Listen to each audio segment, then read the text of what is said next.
Good morning. It's Tuesday, May 19th, 2020. My name is Terry Morgan. We are here to practice Wudang Taiji.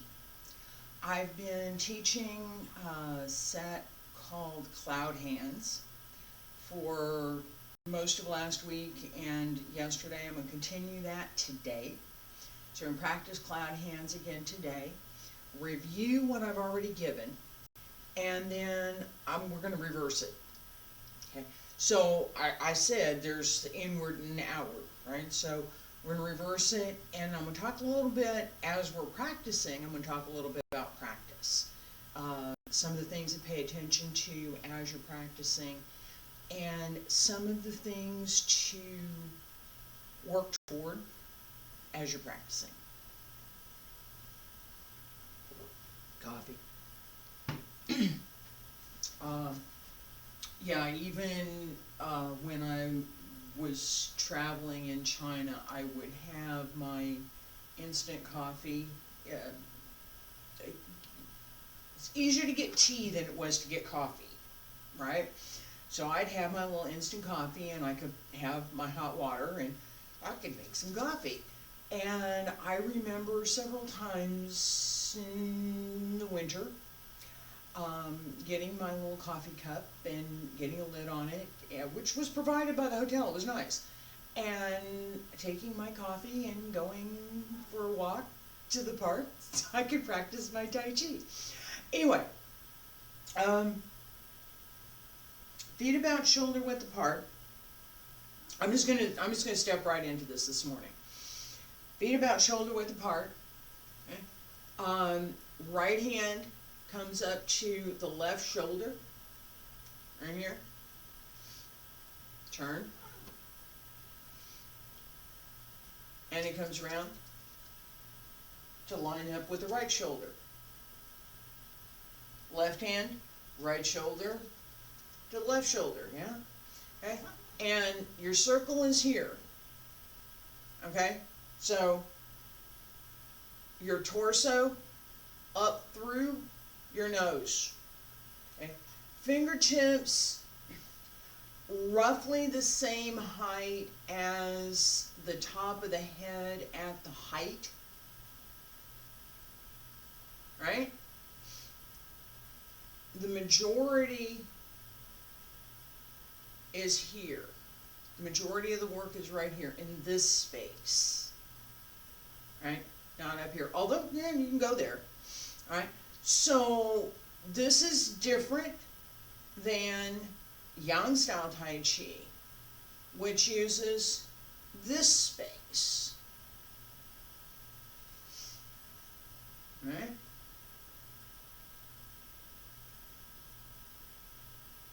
Yang style Tai Chi, I'm here, I'm come across, right? Here's my space. I have a circle. I have a different circle than I have for Wudang Taiji. It's a different circle. So, this one here, with the turn. One of the things about Wudang Taiji is there is a lot of turning. There's a lot going on.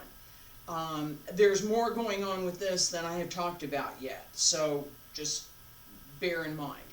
We're going to focus on the shape of the movement, the outward appearance of the movement first. Then we'll work on some of the other things.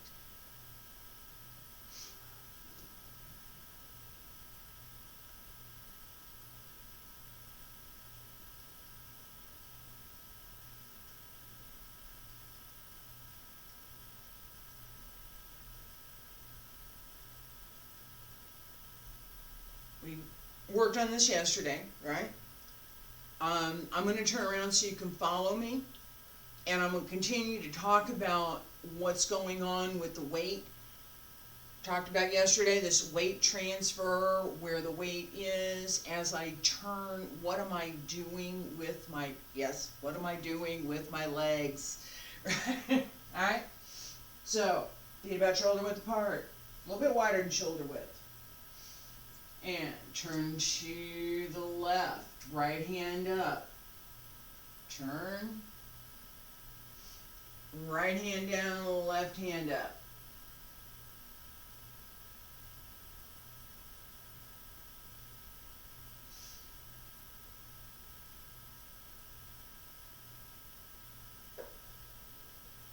Transfer the weight to the left. Circle, figure 8. Circle around the toes on the right. Transfer. Start the transfer of the weight to the left, around the toes, outside of the foot, back of the foot, into the heel, to the inside of the foot, to the right toes, around the toes, to the back of the foot, to the heel, to the insole, and to the left. Around the toes, around the outside of the foot, inside, transfer to the right. Keep that figure 8. Now, hands, figure 8.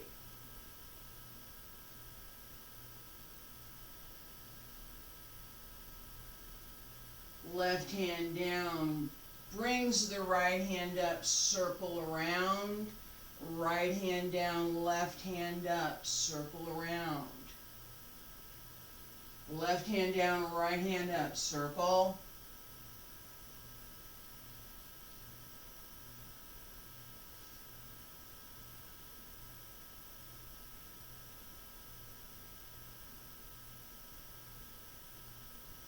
Turn the waist. Figure 8 in the feet. Circle around the outside to the inside, transfer to the other foot. Outside, circle to the inside, transfer. Right hand down, left hand up, transfer. Left hand down, right hand up, transfer. Turn. Turn. Turn in the hip, turn in the waist. Use the shoulders. Open the back.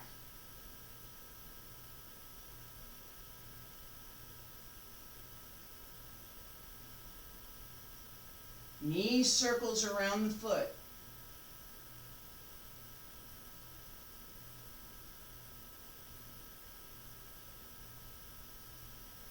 And center.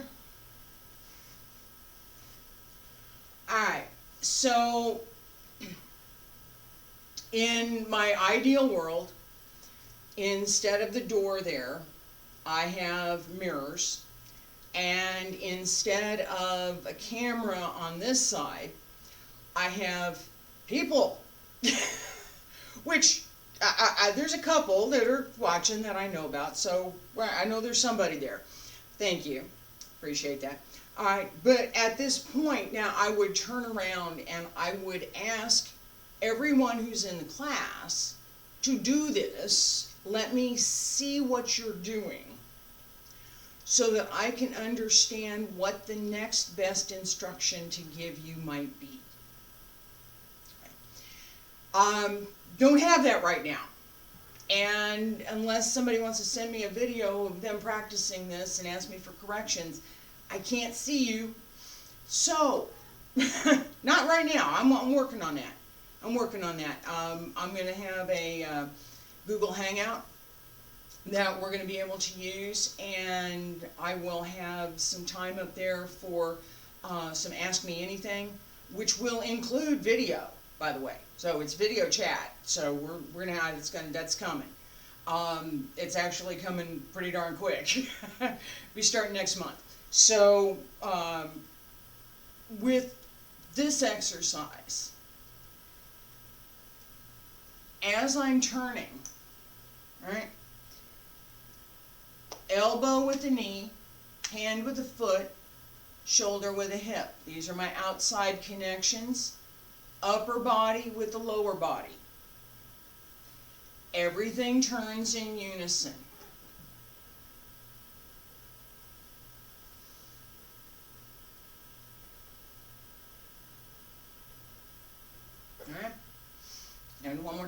turn, and turn.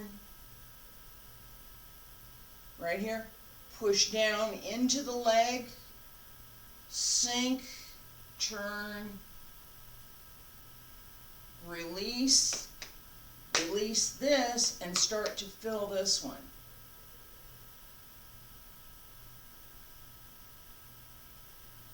Yeah? Okay, so there's always more, isn't there?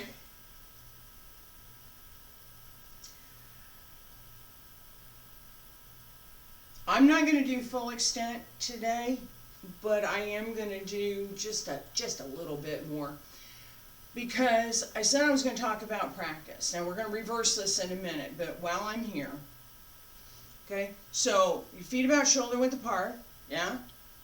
Oh, excuse me, feet is a little bit wider than shoulder width, so I'm fairly wide here compared to my shoulder width, okay? So roughly shoulder width here. I'm taking about another half a step. This is closer to my horse stance than it is to my shoulder width stance. And no, I haven't talked about horse stance and some of the basic stances for Tai Chi and other martial arts. I will. I did talk about them in some of my other videos, but haven't done it for this video. Okay, so horse stance, a little bit wider than shoulder width. You're going to go to here-ish. And the correct position, feet straight ahead, knees bent, over the toes, sit, ride the horse. Okay? You literally ride the horse. In our cloud hands practice, right? I'm working here-ish.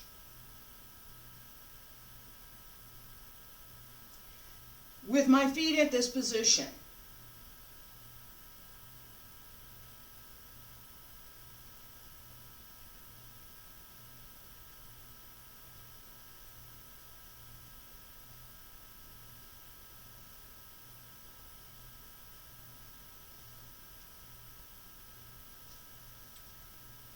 Go lower.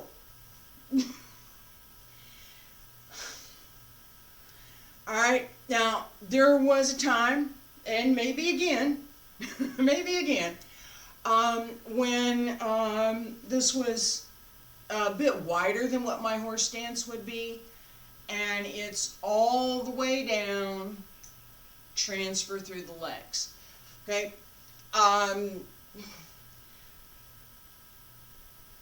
When I was 30, I could do this. I can't. All right? If you're 6, you can do this. All the way down, not a problem. But I'm 65, so it's going to take me a little more work. Compared to, and I am bragging, I'm going to brag on this, compared to where I was at this time last year, I've really made progress that I'm happy about. So I'm still going. I'm still going. I have a couple more things to do yet. Anyway, for this morning, we have cat in the background. Come here, cat in the background. Cat. Come here, cat. Cat in the background. Say hi. Say hi. Hello, world. My name is Shin. I'm internet. I'm one of the cats. I have 2. Okay. So now that she's not in the middle of the floor anymore, so feet are a little bit wider than shoulder width. Right? Shouldn't feel excessive so that you're strained, but you want to be open enough that you can drop your hip and be able to turn it. You can't do this exercise correctly without turning your hip, right? So if your feet are too wide, and you're straining to keep your posture, your hip will not move. Take a narrower stance. Stay higher until you can work lower. Right? It's you have to develop this. It's not magic. I didn't get up here yesterday and all of a sudden be able to do this. I've been working on this 40 years. So, all right. So, and yes, I do repeat that from time to time. All right. So I'm here. Right hand up to the left shoulder. Go back to the right side. The left hand up the right shoulder. Go to the left side. I'm going to do this 3 more times in 1, 2, 3. All right, now change direction. Wait.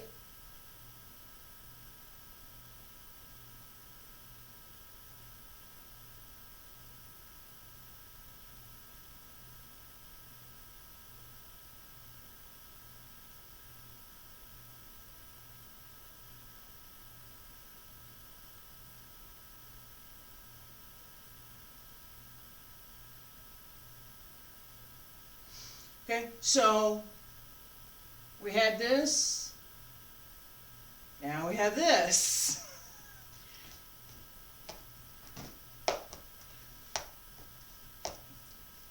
This is a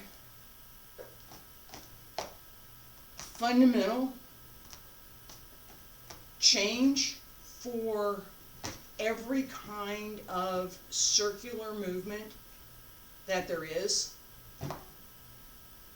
Outward circle, inward circle. Outward circle goes clockwise, inward circle counterclockwise.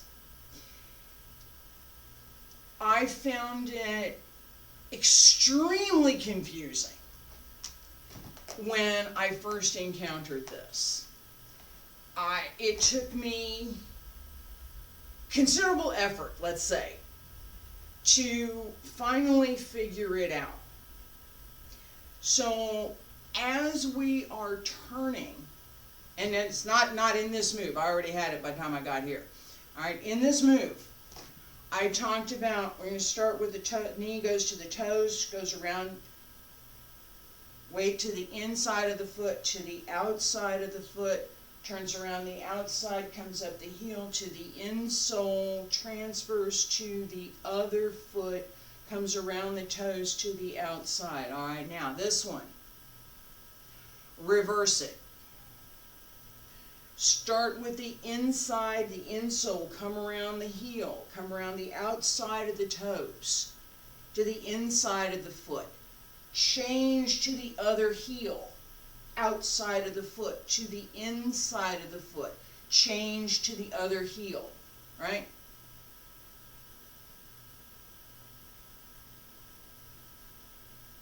Heel, outside, toes, inside, right?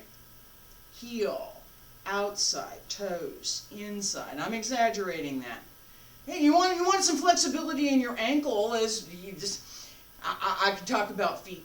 I did talk about feet previously because I had some feet injury. All right, circle. Circle in, circle out. Circle in, circle out. Circle in of the other leg. Circle out, circle in. Circle out, circle in. Transfer. Inward.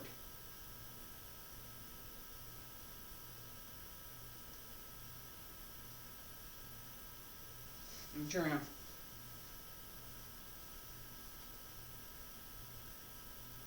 Inward. Outside around the toes to the inside. Outside around the toes to the inside. Outside around the toes. Inward circle.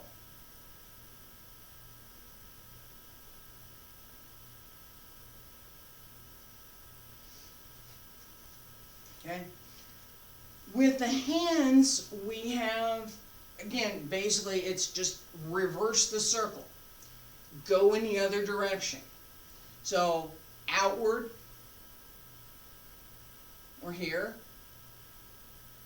Inward is here. Inward, outward, inward.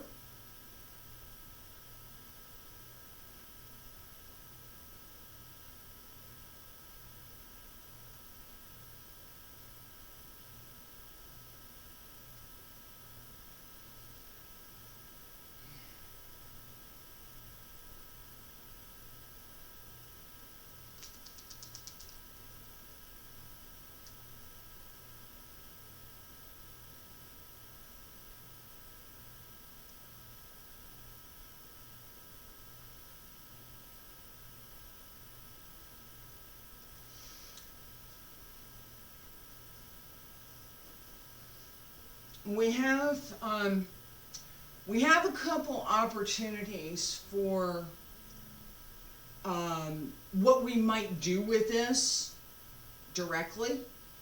And in this example, I'm thinking in particular of a moving push hands competition.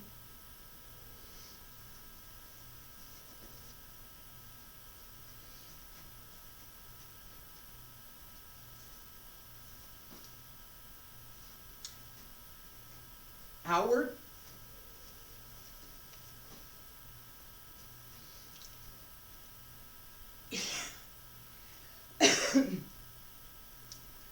there is useful, excuse me,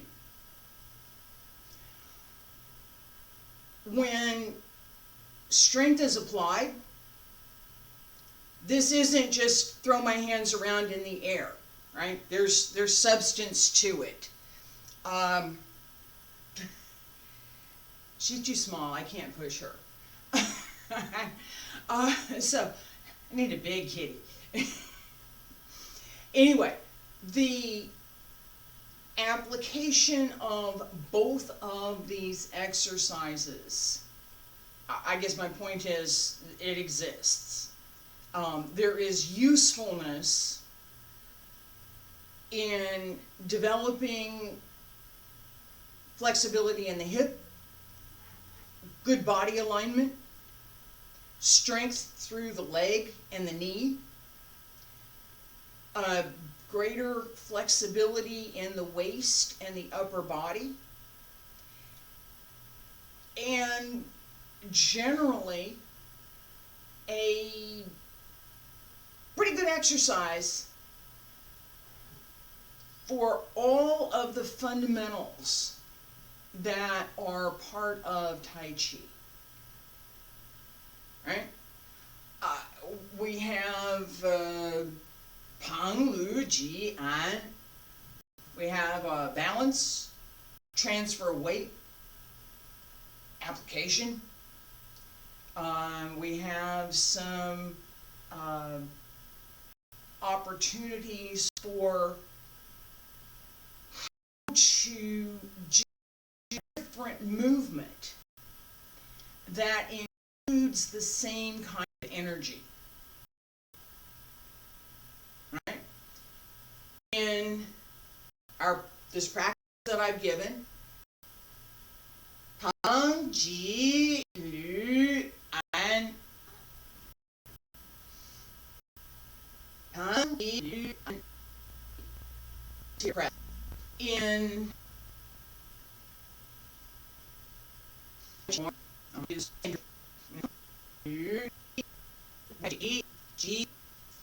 same intent. This is all correct. Since the energy that you applied, that energy is the same. So as you practice, whatever system you're practicing, you can take this idea that Peng, Lu, and cross all of the systems, all the Tai Chi systems, we have this in all of them. how you do that particular movement is important. It doesn't limit the use of Peng. So if I use this for Peng, if I use this for Peng, if I use this for Peng, it doesn't matter. Peng is present. You have 100 different practitioners of multiple different styles do Peng, and it will look different.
From some of them, from one to another,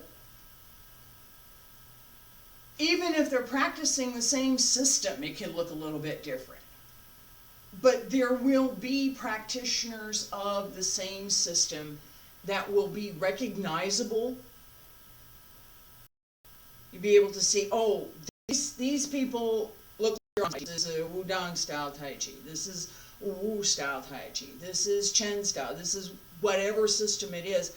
There will be recognizable similarities for all practitioners in that system. This energy that I'm talking about, this idea